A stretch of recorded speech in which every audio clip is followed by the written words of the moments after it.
Hello and welcome, Alain Giami. I'm so happy to be speaking with you this afternoon.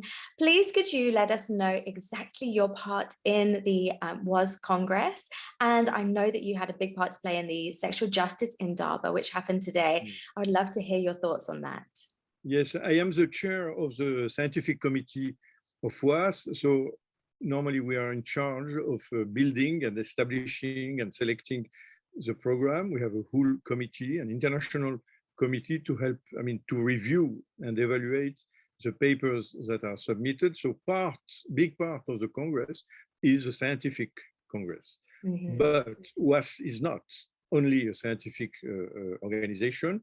It has also to do with clinical approaches, with education, with activism. So we need to blend, science, activism, education, and clinical. So it's quite, it's a very challenging operation, and I like it. And so in the committee, we have people from science, people from education, people from activists, because the papers submitted by those different groups, they cannot be evaluated the same way. Absolutely. Yes, you don't evaluate an activist paper with the lenses of science. Okay, that makes sense. But this doesn't mean that an activist paper should not have a logic. Right. So, and the logic is evaluated by someone who knows what is an activist presentation. It should not be insulting. For example, we have some ethical, as I say, as I said in the committee, we try to avoid crazy people and unethical. Okay. No, because you have people who are going to express, anything, but there are not so many, but we need to avoid unethical paper, which is much more serious than the crazy people. So that's why, and we ended with about 800 presentations selected, including, a keynote speakers. We are the top people, yes, in their topic, and this will be Saturday and Sunday. We have a few invited roundtables and how do you call that? And symposium. Yes, and symposia. Sorry, and then so that's it. And we have also so we have different aspects. We have science, as I told you, and education, but we have also this time we had an important section of African people, because since it was the first time it was a Congress in Africa, we wanted to give the opportunity of African people to present their work. And we have also an important section of the international organization, people from WHO, from UNFPA, UNESCO, this kind of stuff. So you see, it's a quite interesting mosaic of presentation, and I am quite happy with the program. Fantastic. Yeah, it is. Even just from day one, it has been really mind-blowing to hear so many different perspectives. That's something I really picked up in the IDABA. Hearing stories and experiences from across the world was fascinating and painful to hear at times. But what were your thoughts on the IDABA? Yeah, I think, the IDABA, was quite successful, and I am quite critical against myself, most of the time.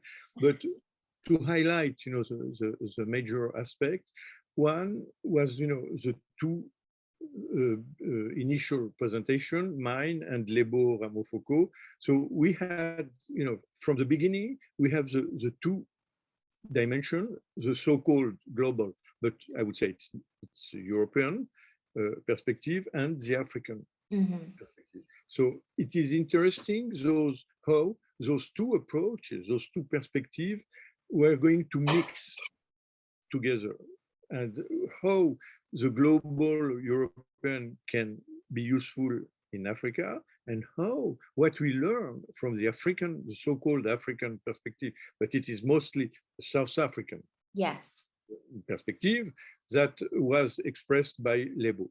But and this was, I think, this is something that we need to work about, is the articulation, of those two perspectives. But speaking of Africa, I have tried to go beyond South Africa because I was myself born in North Africa, and Okay. I lived there 15 years. Yes, in colonial times. Okay.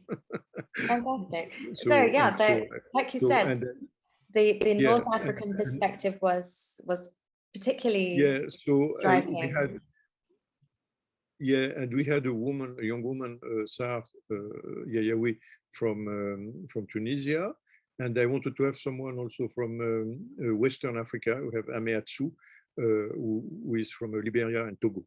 So she comes from both come from French-speaking colonial, ex-colonial countries. So I wanted, and I wish in the program we had more people from North Africa, from Center Africa, and from Western Africa. For example, we tried to invite the Nobel Prize of a couple of years ago, Denis Mukwege, who is a gynecologist from Congo Republic, Okay.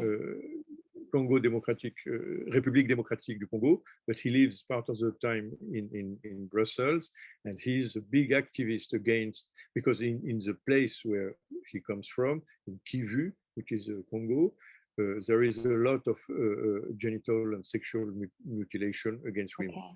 So he became a kind of a crusader against this kind of violation of human and women's rights. And unfortunately, we were not able to convince him and his agents to participate. But this is the kind of stuff that I would have liked to do. So, but this was okay. And also we had what I was what I was happy to have is also to have people from different area to show that Europe, for example, is not the place where sexual justice and human rights are respected.